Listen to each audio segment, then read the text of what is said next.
12 de mayo, rodeado de amores.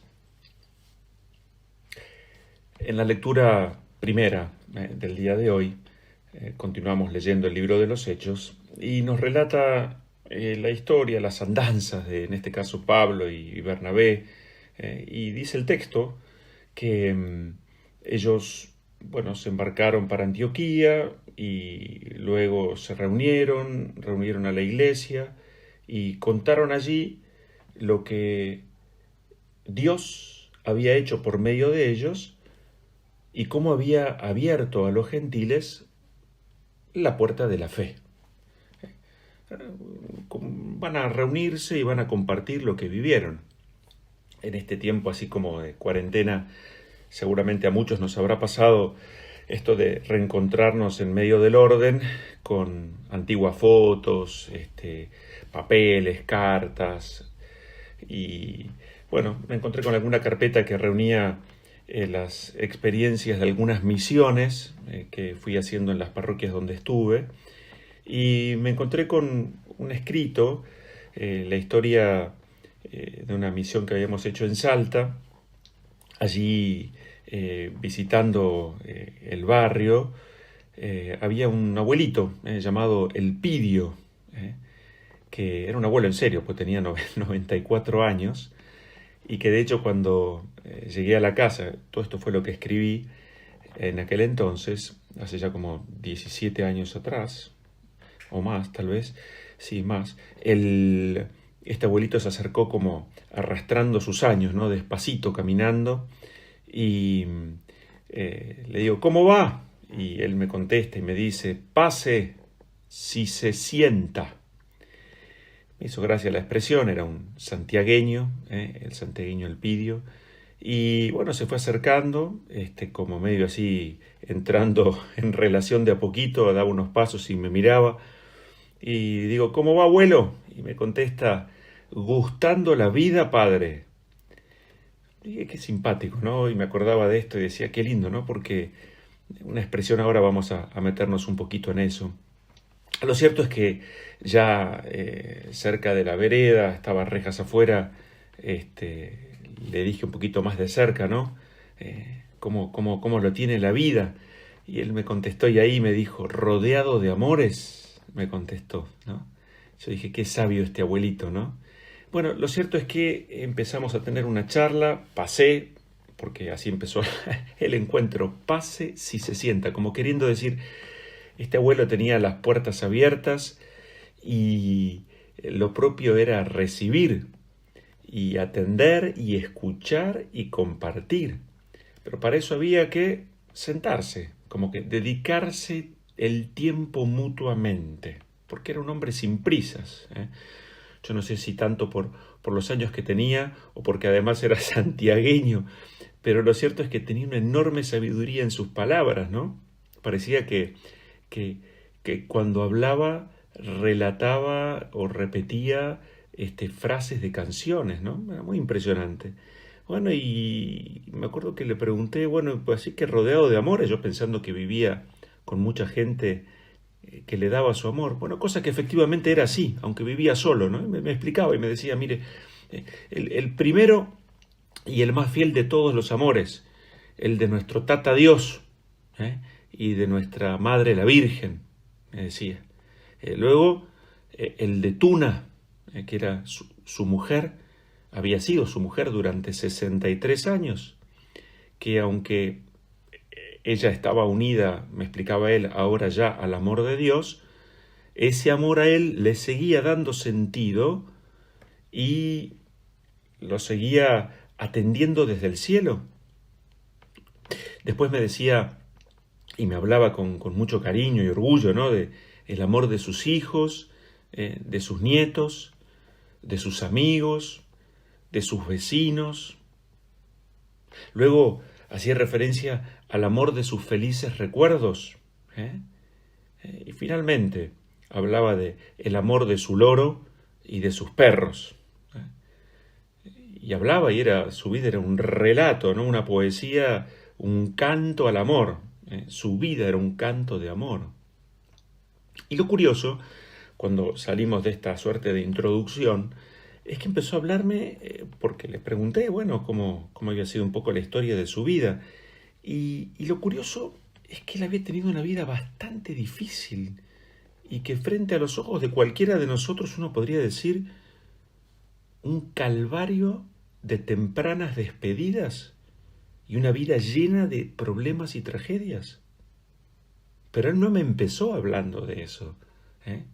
Insisto y retomo, ¿no es cierto? Gustando la vida, padre. Yo no era padre, era seminarista inclusive en ese momento, ¿no es cierto? Rodeado de amores. Él vivía en el plano de sus amores. Elegía vivir allí y no en el plano de sus tristezas. ¿Cuánto para aprender? Él me contaba que su primer trabajo cuando niño, allá en su pueblo, en Santiago, era el de ayudar a otros a cruzar el puente de a pie sobre el río. Y él me decía que lo que más le gustaba era ver la cara de miedo cuando los mayores empezaban a cruzar y sus caras de paz y alegría cuando estaban por llegar. Y me decía él, había que aguantarse los temblequeos del medio. Uno se imagina ese puente peatonal moviéndose para todos lados, ¿no? Con los vaivenes del viento o propios del movimiento de la gente, ¿no? Y así era todo, sus relatos eran todos una historia para ser gustada, ¿no? Entonces yo pensaba, hoy, digo, después de haber meditado, de habernos introducido en los pecados capitales, me parecía lindo como el Espíritu había soplado una reflexión cortita pero simple, acerca de algunas frases inspiradoras, ¿no es cierto? Retomo, ¿no? Lo de aquello de Pablo y Bernabé, reunieron a la iglesia y le contaron lo que Dios había hecho por medio de ellos. Bueno, para mí el reencontrarme con esta historia del abuelo Elpidio, aquel santiagueño, con estas 3 o 4 frases me gustaría como proponerles una reflexión en este día a desarrollar en nosotros y entre nosotros estas actitudes tan lindas. Este hombre con 94 años no se cansaba de abrir el corazón, de recibir a los otros y de invitarlos a entrar en diálogo sin apuros, con calma, pase si se sienta, lo primero. En segundo lugar, esta respuesta tan linda cuando le pregunto cómo va, y me dijo, gustando la vida, padre, gustando la vida. Lo que habla de esa persona que saborea el día a día, que es capaz de reconocer y elegir aquello que lo anima y lo entusiasma. Esa persona, hablando del discernimiento hace poco, ¿no? Que decide y elige no quedarse en sus dolores, en sus pobrezas o en sus miserias. Lo anoté textual. Él me decía, sepa usted que no soy ningún santo. Y yo entendí, esta persona no se había portado bien a lo largo de su vida, pero había ido haciendo un camino de conversión y verdaderamente se sabía amado y perdonado por Dios. Y eso hizo que, se supiera como rodeado de amores. Siempre recuerdo a San Gregorio Nacianceno, aquel de los padres capadocios, siglo IV, ¿no? Que decía que la salud consiste en el equilibrio.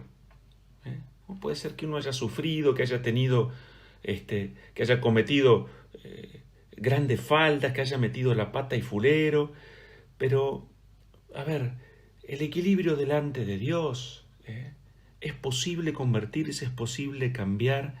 Qué necesario es sentirse amado, porque solo entonces se puede gustar de la vida. Yo me acuerdo que le preguntaba, ¿qué le gusta de la vida? Una suerte de entrevista de misionero joven, de seminarista. Y me contestó él, lo que más, y me dijo, seguir estando, sabio, como queriendo decir, traducción, lo que más me gusta de la vida es que sigo vivo, seguir estando. Claro. Y después me dijo todo lo demás. Lo bueno y lo no tanto. Y me explicaba, cada día es diferente. Y eso es lo bueno. Me gusta esperar las primeras luces del día. Me gusta el canto de los gallos. Me gustan los primeros ruidos de la gente. Me gusta escuchar el buen día, abuelo. Continuó, me gusta mi rincón, mi tronco y mi sillón. El tronco en el jardín que hacía las veces de sillón y el sillón adentro de la casa, supongo yo, ¿no? Me gusta, y yo lo interrumpí y le dije, le gusta todo. Y me miró como sonriéndose. Y ya no contestó más nada. Y yo entendí. Ese me gusta todo es lo elijo todo.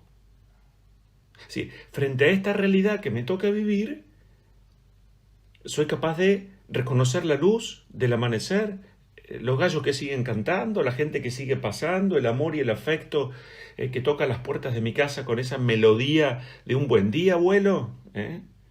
Entonces, ¿qué es lo que más le gusta de la vida? Pero me lo tengo que decir yo, te lo tenés que decir vos también. Seguir estando, saberme vivo porque esto es lo que Dios me permite.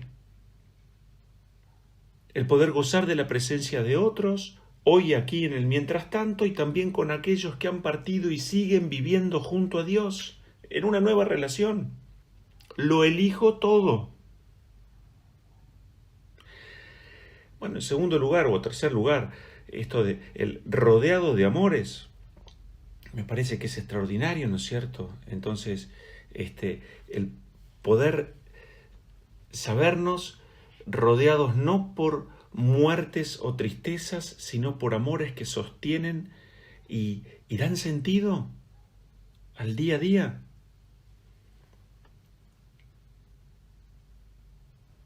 ¿A qué se dedica? Yo le pregunté y él medio que fue evasivo en esa respuesta, pero un poco en el fondo lo que me quiso decir es a seguir ayudando a otros a cruzar. Si había sido su primer trabajo, ayudar a otros a cruzar a pie el puente y a cruzar, me hizo ver, sigo ayudando a otros a cruzar de sus miedos a sus seguridades, de sus tristezas a sus alegrías, de sus enojos a la paz, a cruzar de esa mirada corta, oscura, pesimista, a una mirada alegre y llena de vida. Von Balthasar, aquel teólogo alemán, ¿no? Él decía que el privilegio del cristiano es que puede dar infinitamente más de lo que posee. Aquello que aquel otro pensador, escritor francés, Bernanos, llamaba el dulce milagro de las manos vacías, a través de las cuales, explicaba él, ¿no?, pasa el torrente de Dios. Entonces, claro, es como la historia de la Virgen y la de otros tantos santos a lo largo de la historia. Yo comprendí un poco que entre líneas lo de este abuelo Elpidio había sido como un vaciarse, desprenderse y soltar, porque ahí está la verdadera sabiduría.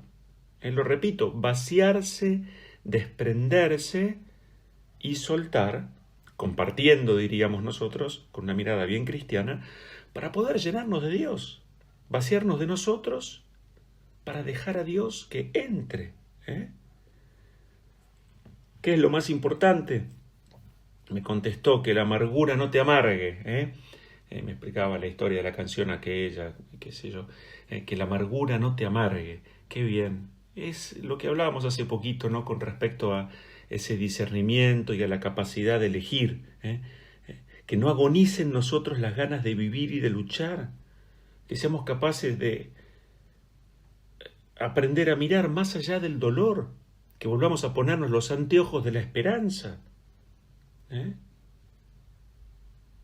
Nico Kazantzakis, aquel escritor ruso, ¿no es cierto?, él explicaba y decía que hay tres clases de hombres. Unos que dicen a Dios, ténsame, si no me pudriré. Hay otros que rezan y dicen, no me tenses demasiado, porque me voy a romper. Y hay otros que rezan a Dios y dicen, ténsame cuanto puedas, aunque me rompa. Y explicaba este autor y decía, esa es mi oración. Entonces, saber que lo que nos toque vivir, aquello a lo cual nos tengamos que enfrentar en la vida, en primer lugar, Dios lo ve, Dios lo sabe, está junto a nosotros. Y como escuchábamos en el último domingo, hoy se repite, ¿no es cierto? No se inquieten, que no se turbe su corazón. Como decía aquel otro autor, ¿verdad? Como gran clave para ser feliz en la vida, vivir como recién nacidos, vivir en el asombro, gozar de las riquezas baratas. Vamos a pedirle al Espíritu de Dios, al cual nos vamos acercando para celebrar dentro de poco en la fiesta de solemnidad de Pentecostés, que Él nos ayude entonces también a tener ese corazón abierto, que invite a otros a entrar en nosotros, para entrar en diálogo, que nos ayude también a tener esa capacidad de gustar, gustar la vida, y que tengamos esos ojos también abiertos para reconocer, algún día lo veremos, si hoy no, algún día lo entenderemos, que desde el día de nuestro nacimiento hemos estado rodeados de amores. En primer lugar, el amor de Dios, y luego todo lo demás. Que como el abuelo Elpidio, también nosotros podamos decir, me gusta todo porque lo elijo todo. Y que como Él también hagamos de nuestra vida este oficio, ¿acaso que es el oficio propio de los cristianos? De cruzar, si se trata de una orilla a otra, de esta tierra a la eternidad, al cielo, al cual anhela llegar nuestro corazón. Nos bendice Dios, el que es Padre, Hijo y Espíritu Santo. Amén.